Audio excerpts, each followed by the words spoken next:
The universe was supposed to be peaceful. That's what High Counselor Velnara had believed her entire life. For 3,000 years, the Etherian Confederacy had lived in harmony with dozens of other civilized species. Wars were ancient history. Violence was something their ancestors had left behind when they reached for the stars. But now, as Velnara stared at the holographic display in the emergency council chamber, she knew how wrong they had all been. The display showed 3 star systems, 3 entire star systems that had gone dark in the past 6 months. Where once there had been thriving worlds filled with billions of beings, now there was only silence. The Vextar swarm had consumed everything.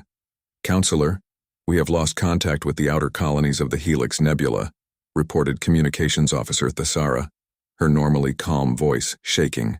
"The automated distress beacon stopped transmitting 4 hours ago." Velnara's long, slender fingers gripped the edge of the council table. Her pale blue skin had turned almost white with fear. The Etherians were a gentle people. They had evolved from herbivorous creatures on a world where the biggest predator was no larger than a house cat. They had never needed to fight for survival. Their technology reflected this peaceful nature. Advanced medical equipment, terraforming tools, and communication systems that could reach across galaxies. But weapons of war? Such things were considered barbaric. How many? Velnara asked quietly. The Helix colonies had a population of 12 million, Thesara replied. If the pattern holds true, she didn't need to finish. Everyone in the chamber knew what happened when the Vextar arrived. The swarm didn't just kill, they consumed. They took everything, the people, the resources, the very life force of entire worlds. What they couldn't eat, they enslaved. The few survivors who escaped spoke of creatures that were part insect, part machine, driven by a hunger that could never be satisfied. Ambassador Kesithera stood up from her seat, her 4 arms trembling. She was one of the few Etherians who had traveled beyond their space and seen other species. "We need to evacuate the remaining outer worlds immediately. Pull everyone back to the core systems. And then what?" asked Defense Coordinator Morthen. The title was almost a joke. The Etherian Defense Force consisted mainly of rescue ships and medical vessels. "We can retreat for a while, but eventually we'll run out of places to hide. The Vextar don't stop. They never stop." Velnara closed her large, dark eyes and tried to think. In all their recorded history, the Etherians had never faced anything like this. Their philosophy was built on the belief that all intelligent life was fundamentally good, that conflicts could be resolved through discussion and understanding. But how do you negotiate with creatures that see you only as food? Have we tried communicating with them? She asked. Kesithara's expression grew bitter. The Tenthari tried that 3 months ago. The Vextar responded by accelerating their attack on Tenthari Prime. The planet fell in 6 days instead of 6 weeks. The chamber fell silent. Everyone knew about Tenthari Prime. It had been one of the most beautiful worlds in their sector, home to crystal gardens that sang in the wind and floating cities that danced among the clouds. Now it was a dead rock, stripped of everything that had made it special. "What about the Galactic Council?" asked Junior Counselor Finnell. "Surely they'll help us." "The council dissolved 2 weeks ago," Kesithera replied grimly. "Half the member species have already been consumed. The other half are either hiding or trying to negotiate their own peace with the Vextar. They're too afraid to help anyone else." Velnara felt a cold despair settling over her. The Etherian Confederacy had always relied on diplomacy and cooperation. They had never needed to stand alone. They didn't even know how. "There must be someone," she whispered. "Some species that hasn't been touched by this nightmare. Someone with the technology and the will to fight." Thesara looked up from her communication console, her face pale.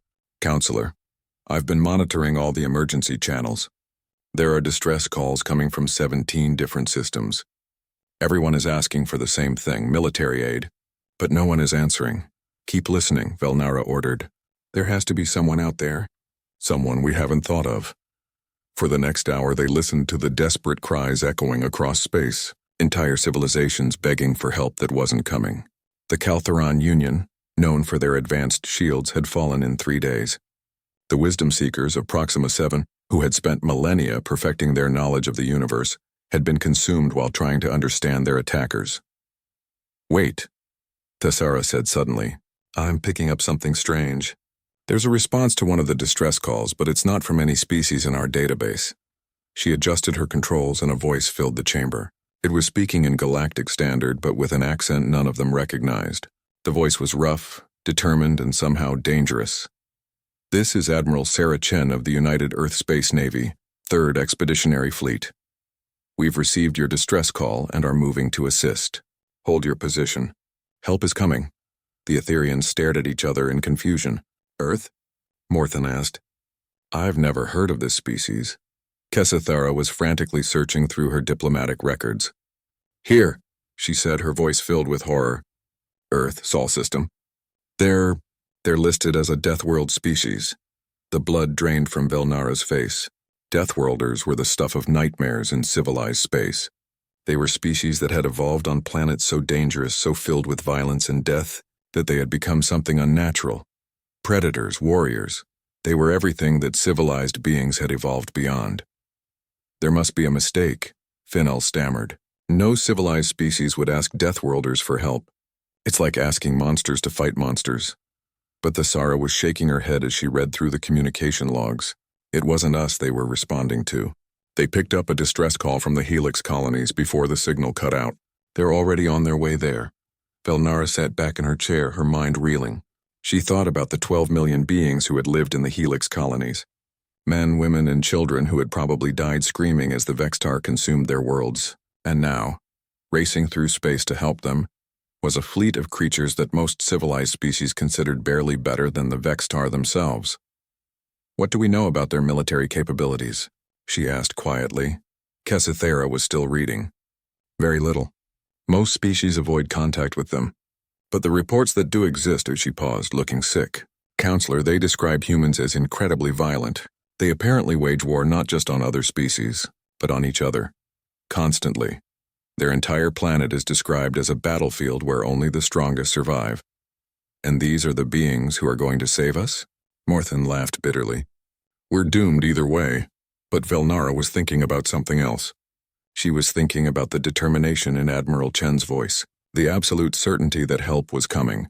In all the desperate calls they had monitored, no one else had sounded like that. Everyone else was afraid, uncertain, running away from the Vextar threat. These humans, these Deathworlders, were running toward it. "Thesara," she said slowly, "can you send a message to this Admiral Chen?" "Yes, Counselor." "Should I warn them about the true scale of the Vextar threat?" Velnara thought about it for a long moment. Then she stood up, her decision made. "Send a message. Tell them about the Vextar. Tell them about the 3 star systems that have fallen. Tell them about the 12 million beings who need saving. And then..." She paused, hardly believing what she was about to say. "Tell them we formally request their aid." The chamber erupted in protests, but Velnara held up her hand for silence. "We are facing extinction," she said firmly. "Our peaceful ways, our diplomacy, our civilization, none of it matters if we're all dead. Maybe these humans are monsters. Maybe they'll demand a terrible price for their help. But right now, they're the only ones willing to fight." As Thesara began composing the message, Velnara stared out at the stars. Somewhere out there, the Vextar were consuming another world. And somewhere else, a fleet of Deathworld predators was racing to stop them. For the first time in months, High Counselor Velnara allowed herself to feel a tiny spark of hope. Admiral Sarah Chen stood on the bridge of the UES Indomitable, watching the stars blur past as the fleet pushed through hyperspace at maximum velocity. She was a small woman by human standards, barely 5.5 feet tall, but her presence filled the entire command center. Her crew moved with the precision of a machine, each person knowing their role in the deadly dance of space warfare. "ETA to the Helix system?" she asked without turning around. 18 hours, Admiral," replied Navigation Officer Lieutenant Torres. "We're pushing the engines hard, but the Vextar have a significant head start." Chen nodded grimly. When they had first received the distress call from the Helix colonies, the fleet had been conducting routine patrols near the outer rim. Chen had immediately ordered a course change, but she knew they were probably too late to save the civilians. The reports they had managed to gather about the Vextar painted a terrifying picture of a species that consumed worlds in a matter of days. "Admiral," called Communications, Specialist Petty Officer Kim from her station, "we're receiving a priority transmission from the Etherian Confederacy. They're requesting formal military assistance." Chen turned to face the main display as the message played. The alien speaking was tall and graceful, with pale blue skin and large dark eyes that seemed to hold infinite sadness. When she spoke, her voice was soft and musical, but Chen could hear the desperation underneath. I am High Counselor Vel Nara of the Etherian Confederacy. We formally request the aid of the human fleet against the Vextar swarm. 3 of our star systems have already fallen, with a total population loss of over 40 million beings.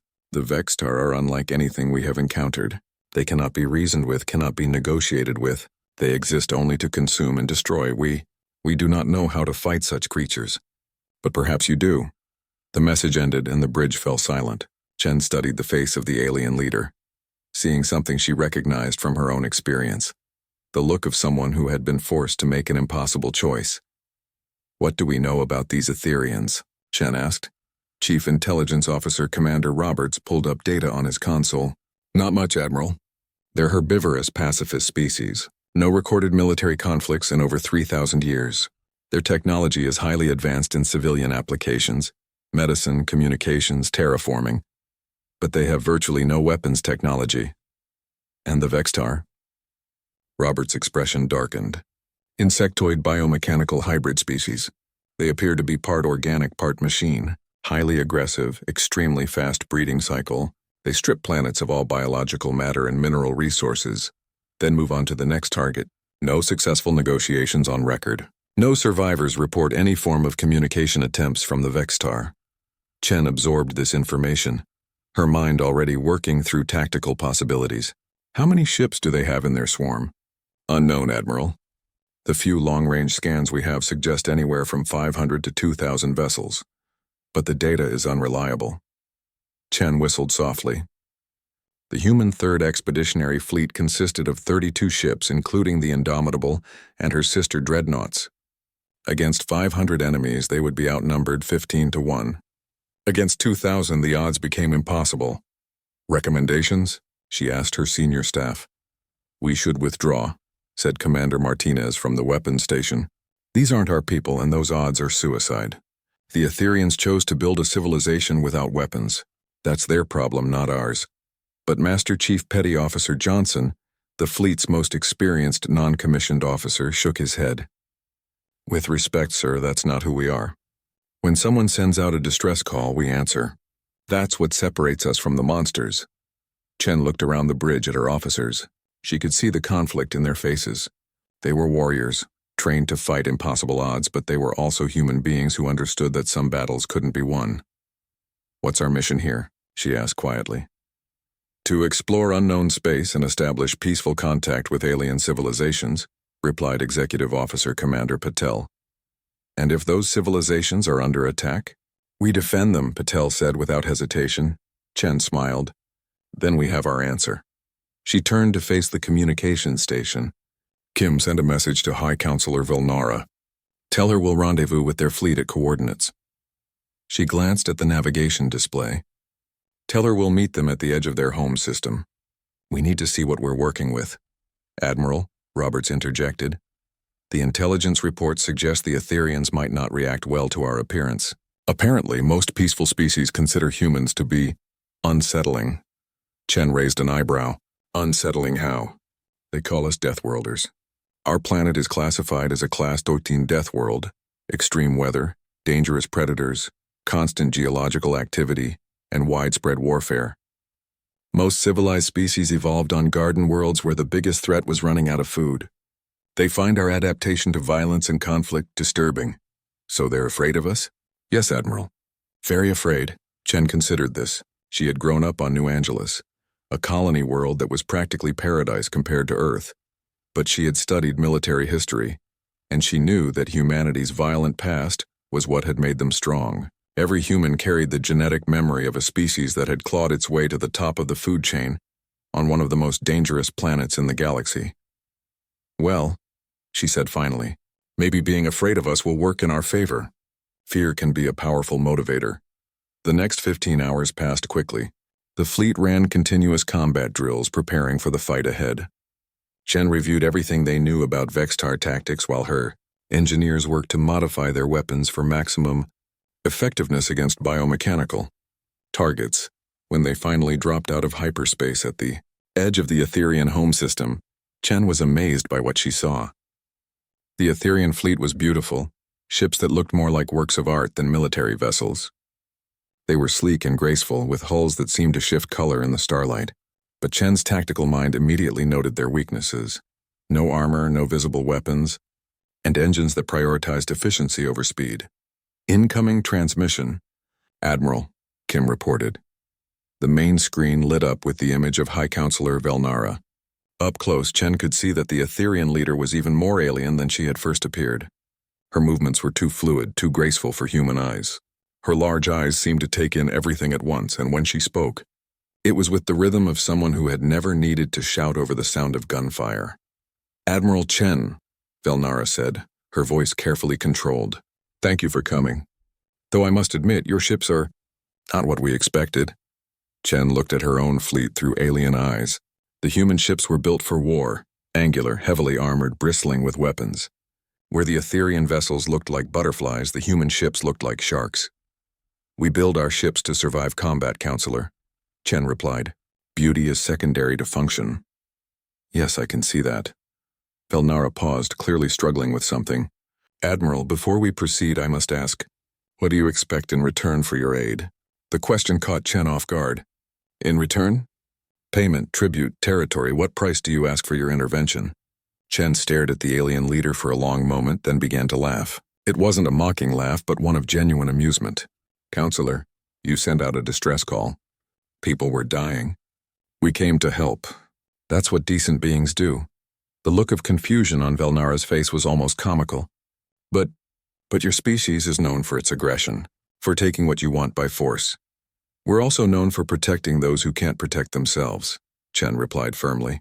The strong have a duty to defend the weak. That's not aggression, Counselor. That's honor. For the first time since the transmission began, Velnara smiled. It was a small, tentative expression, but it reached her large, dark eyes. Perhaps we have more to learn about your species than we thought. Perhaps you do, Chen agreed. Now let's talk about how we're going to save your people. The first human shuttle touched down on Ethis Prime with a hiss of atmospheric processors. High Counselor Velnara stood in the landing bay with a full honor guard, though she had to admit the Etherian honor guard looked more like a delegation of artists than soldiers. They wore flowing robes in shades of blue and silver, and their ceremonial weapons were more decorative than functional. The shuttle's ramp lowered with a mechanical clank that echoed through the crystal-lined chamber. The sound was harsh compared to the soft chimes that usually filled Etherian buildings. When the first human stepped out, Velnara had to suppress a gasp. Admiral Chen was smaller than expected, but there was something about her that made Velnara's instincts scream danger. The human moved with the fluid grace of a predator, her eyes constantly scanning the environment. Behind her came other humans, and each one had that same quality, the look of beings who had evolved to kill or be killed. Counselor Velnara, Admiral Chen said, offering what Velnara assumed was a human gesture of respect. Thank you for allowing us to land. I've brought some of my senior officers to discuss tactical options. Velnara tried to smile, though she wasn't sure humans would understand the expression. Welcome to Ethis Prime, Admiral. This is Ambassador Kesithara, our liaison for off-world species. Kesithara stepped forward, her forearms spread in the traditional Etherian greeting. She had studied many species, but humans were different from anything in her experience. Their eyes were small and focused, like those of hunters. Their movements were sharp and efficient. Everything about them suggested violence held in check. Admiral, Kesithara said carefully, we have prepared a briefing room where we can discuss the Vextar threat in detail. As they walked through the crystalline corridors of the government complex, Velnara noticed how the humans reacted to their surroundings. Where other species had been awed by the beauty of Etherian architecture, the humans seemed to be cataloging defensive positions and escape routes. It was deeply unsettling. The briefing room was a marvel of Etherian design, a transparent dome that offered a view of the planet's 3 moons hanging in the lavender sky. Gentle music played from hidden speakers, and the air was filled with the scent of blooming flowers from the gardens below. This is beautiful, said Dr. Elena Vasquez, the human fleet's xenobiologist. She was the first human to comment on anything other than tactical considerations. Your people have created something truly remarkable here. Velnara felt a small warmth at the compliment. "We believe that beauty and harmony are essential to civilized life," she replied. Captain Marcus Rodriguez, the human fleet's tactical commander, cleared his throat. "With respect, Counselor, we need to focus on the threat. Can you show us what we're dealing with?" Kesithara activated the room's holographic display, and suddenly the peaceful chamber was filled with the nightmare images of Vextar attacks. The creatures were horrifying. Insectoid bodies merged with mechanical components, mandibles that dripped with both organic acids and synthetic toxins. They moved in swarms that blotted out the stars, consuming everything in their path. "This is a recording from the fall of Kepler 442c, Kesithara explained. "Population, 7 billion. Time from first contact to planetary silence, 4 days." The humans watched the footage with professional detachment that chilled Velnara to her core. Where she saw the death of entire civilizations, they saw tactical data to be analyzed. "What's their standard attack pattern?" Rodriguez asked. "They overwhelm orbital defenses with sheer numbers," Kesithara replied. "Then they deploy ground forces that consume all biological matter, while strip mining the planet's resources. The survivors are taken for processing. Processing? The Vextar appear to be able to convert other species into hybrid forms. Slaves that retain enough intelligence to be useful but lose all free will?"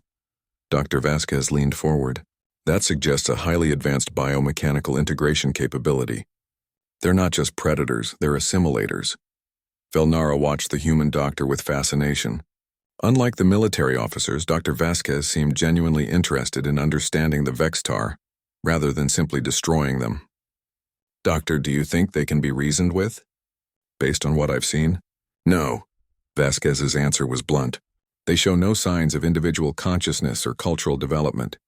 They're more like a virus that's learned to build spaceships."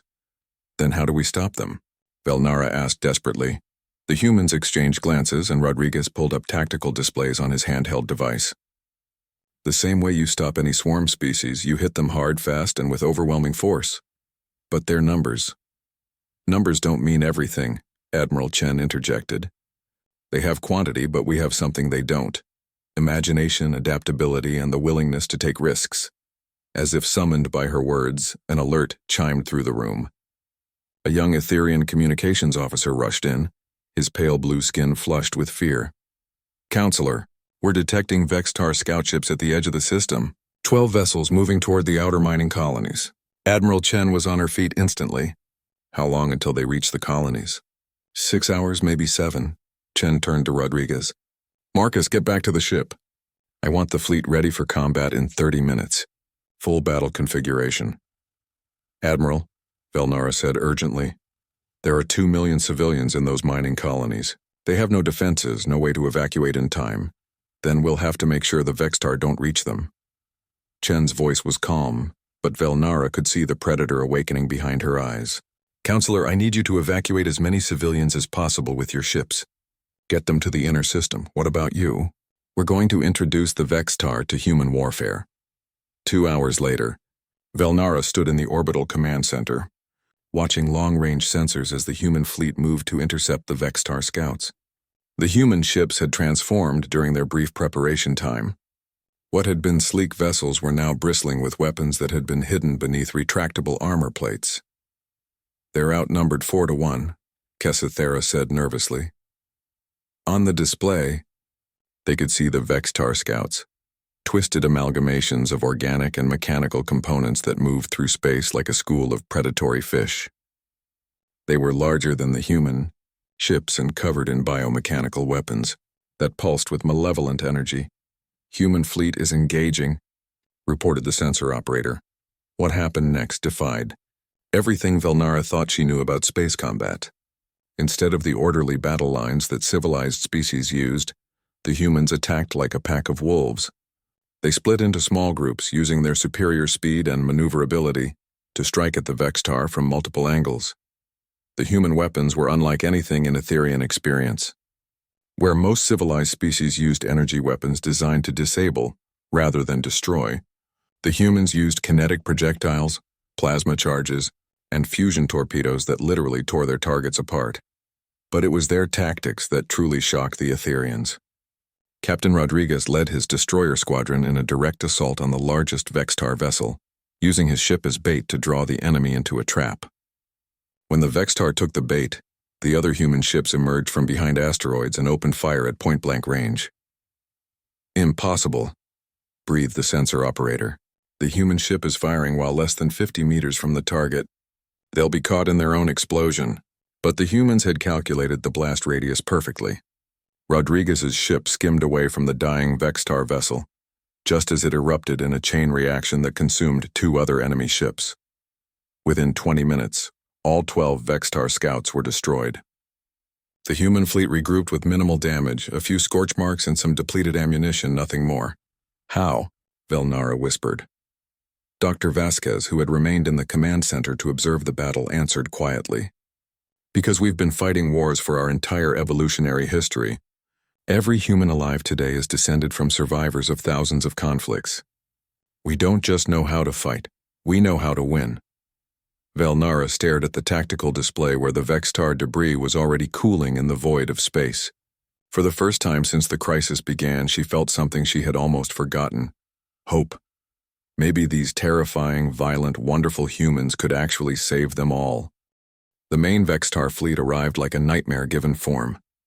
Admiral Chen stood on the bridge of the Indomitable, watching the sensor displays as hundreds of biomechanical ships poured out of hyperspace. The tactical computer struggled to count them all, the numbers climbing past 500, then 800, then over 1,000. "Jesus Christ," whispered Lieutenant Torres at the navigation station. "Sensor analysis, Commander Roberts," Chen ordered, her voice steady despite the impossible odds. "Confirmed visual on 1,347 Vextar vessels," Roberts reported. "Multiple ship classes, ranging from frigate-sized scouts to what appears to be a mobile battle station the size of a small moon."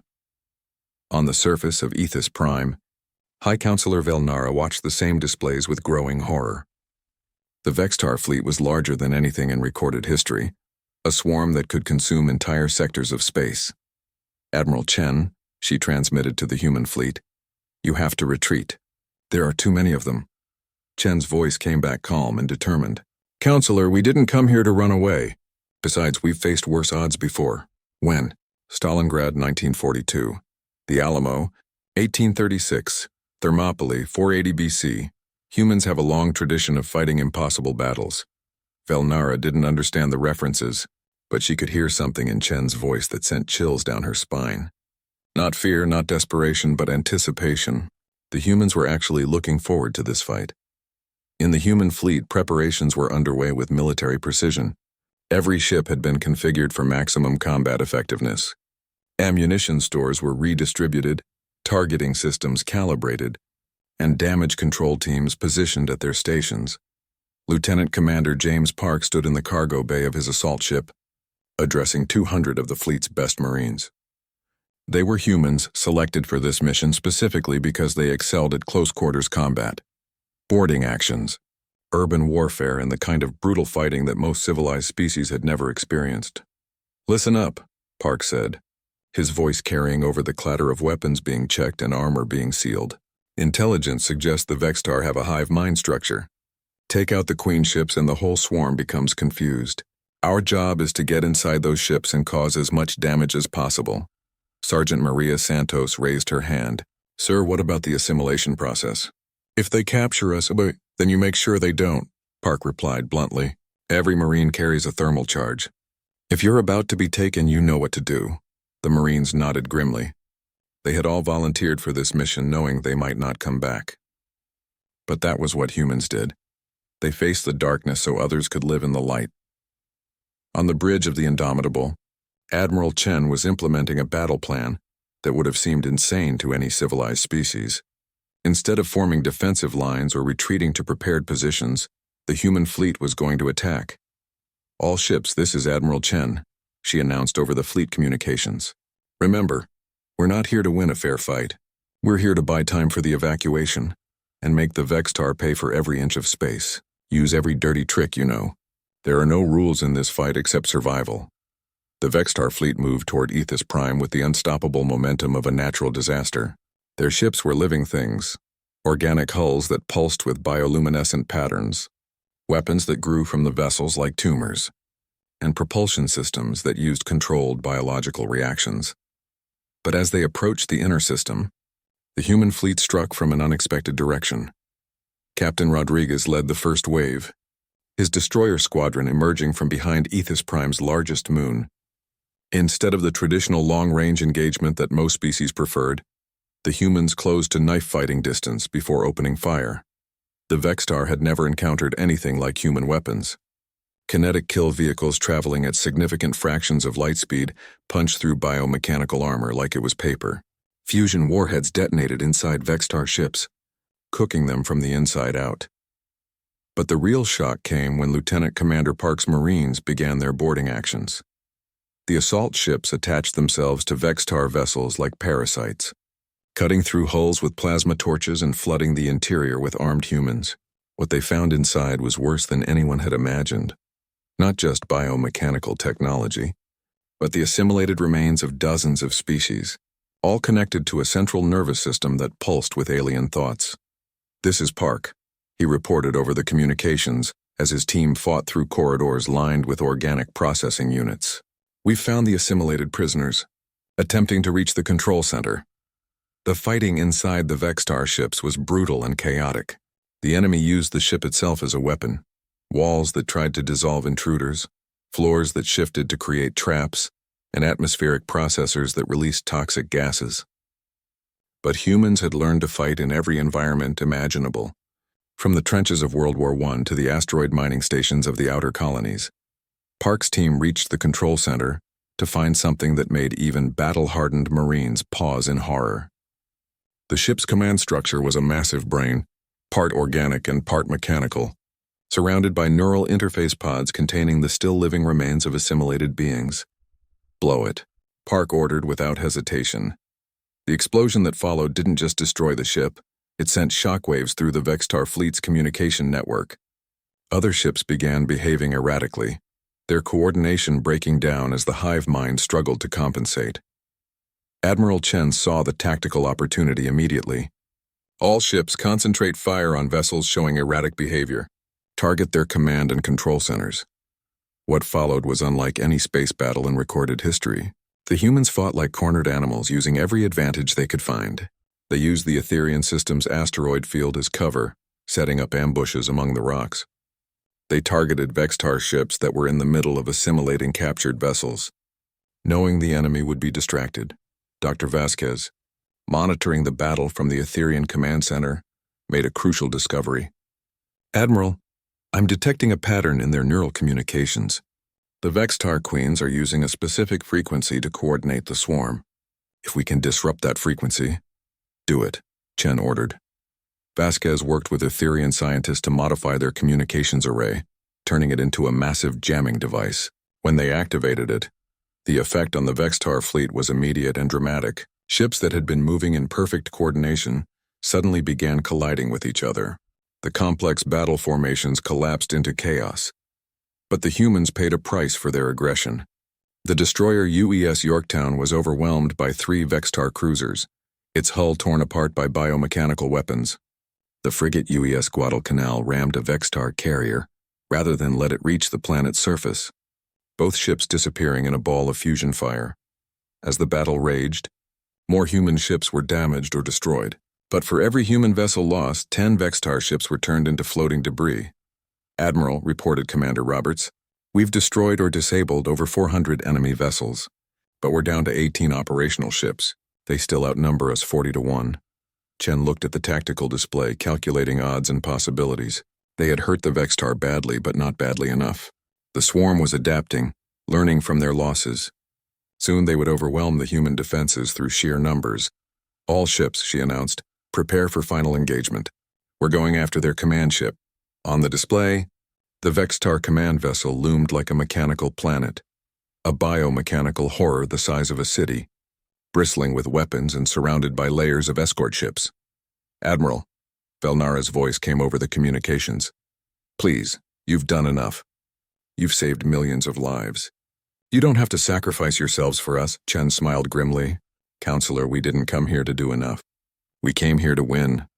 The remaining human ships formed up behind the Indomitable, and accelerated toward the heart of the Vextar fleet, ready to face whatever came next.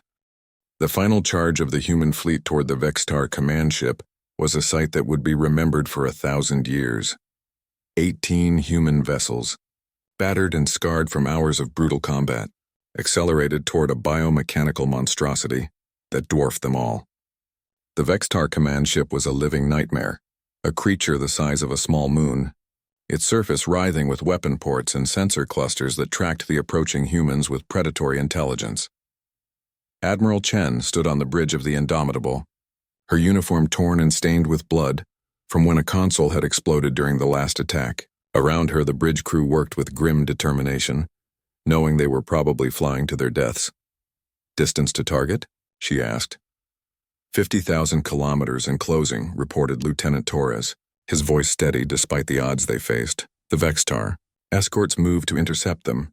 Dozens of cruiser-sized vessels that emerged from the command ships, shadow-like antibodies responding to an infection. But the humans had one last trick to play. "Execute Operation Thermopylae," Chen ordered. The human fleet split into 3 groups. The first group, led by Captain Rodriguez, engaged the escort ships head-on, drawing their attention with a frontal assault that was as brave as it was desperate.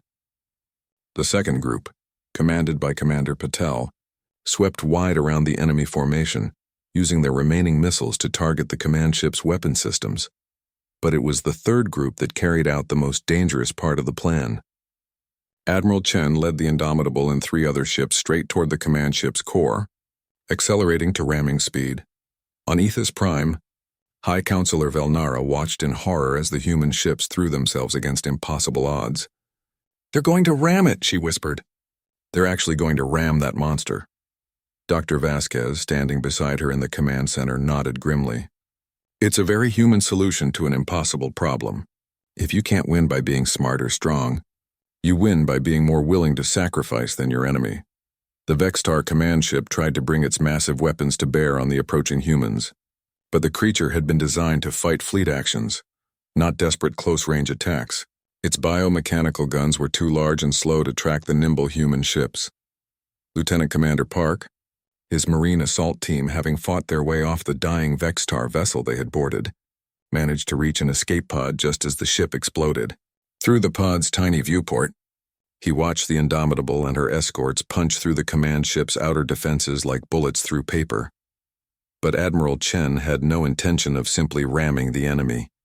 As the Indomitable penetrated the command ship's biomechanical hull, she ordered the release of every nuclear warhead in their arsenal, not outward toward other targets, but inward, into the heart of the creature they had just entered. The explosion that followed lit up the entire star system. The Vextar command ship, a creature that had consumed the life force of entire worlds, died in a chain reaction of nuclear fire that spread through its nervous system like poison. As it died, its death screams echoed through the biomechanical network that connected the entire swarm. Across the battlefield, Vextar ships began shutting down. Some simply stopped moving, their crews dying as the hive mind collapsed. Others turned on each other as conflicting neural impulses drove them into madness. The few that retained enough independence to function fled the system, their coordination shattered and their will to fight broken. In the aftermath of the explosion, space around Ethos Prime was filled with debris and the scattered remains of both fleets. Of the 32 ships that had comprised the human Third Expeditionary Fleet, only 7 remained operational. But they had achieved the impossible. They had broken the Vextar swarm. The rescue operations that followed were a testament to both human efficiency and Etherian compassion. The surviving humans worked with desperate speed to save their comrades from damaged ships, while Etherian medical vessels used their advanced technology to treat the wounded. Dr. Vasquez found herself working alongside Etherian medics in a makeshift hospital aboard one of their ships. The aliens were amazed by human physiology, the way humans could survive injuries that would kill most species, the speed at which they healed, and their refusal to give up even when mortally wounded. "Your people are remarkable," said the chief Etherian physician, a tall, graceful being named Hessandra. "This human has lost 40% of his blood, has burns over half his body, and yet he continues to ask about his crewmates." Vasquez looked down at the injured Marine, a young man barely out of his teens who had volunteered for one of the boarding actions. That's what we do, she said simply. We take care of each other. 3 days later, a memorial service was held in the Great Crystal Amphitheater on Ethos Prime. High Counselor Velnara stood before representatives of dozens of species, refugees who had fled the Vextar advance, and allies who had come to witness the impossible victory. Today we honor the humans who gave their lives to save worlds they had never seen, to protect people they had never met, Velnara said, her musical voice carrying across the vast space. Admiral Sarah Chen and the crew of the UES Indomitable, Captain Marcus Rodriguez and the brave souls of the Yorktown, Lieutenant Commander James Park and his Marines who fought in the belly of the beast itself. As she spoke, images of the fallen humans appeared in the air above the amphitheater, not as the terrifying predators that other species had imagined them to be, but as they truly were, beings who had chosen to fight so others could live in peace. We called them Deathworlders, Velnara continued, and we meant it as an insult. We thought it made them savage, primitive, less than civilized. We were wrong. Their world made them strong, yes, but it also made them compassionate. They know the value of life because they know how easily it can be lost. They know the price of peace because they have paid it in blood. In the weeks that followed, the relationship between humanity and the Etherian Confederacy grew into something unprecedented in galactic history. The Etherians offered their advanced medical technology and terraforming expertise to help human colonies. In return, humans provided military training and protection for Etherian worlds. Ambassador Kesithera, who had once feared human violence, now served as the first Etherian military advisor. She learned that there was a difference between aggression and the willingness to fight for something greater than yourself. Used to think that eliminating violence from our society made us more civilized, she told Dr. Vasquez during one of their regular meetings. Now I understand that true civilization isn't the absence of warriors. It's having warriors who fight for the right reasons. The treaty signed between the two species became a model for others. The Keltorian Republic, survivors of one of the first Vextar attacks, joined the alliance. The wisdom seekers of Proxima 7, their ancient library saved by human intervention, contributed their vast knowledge to the growing coalition. But perhaps the most significant change was in how the galaxy viewed humanity itself. No longer were they seen as brutal primitives from a death world. They were recognized as protectors, beings who had evolved not just the capacity for violence, but the wisdom to use it in defense of the innocent. The memorial garden on Ethos Prime became a place of pilgrimage for species across the galaxy. At its center stood a simple monument with words in both human and Etherian script. To those who came from far away to stand between us and the darkness. To those who taught us that the greatest strength is not the absence of violence, but violence in service of others. To the humans of the 3rd Expeditionary Fleet, who showed us that sometimes the only way to preserve peace is to be willing to fight for it. And in the peaceful gardens where children of a dozen species played together, where former enemies worked side by side to build a better future, the legacy of Admiral Chen and her crew lived on, proof that sometimes salvation comes not from the stars, but from the courage of those willing to stand against the night.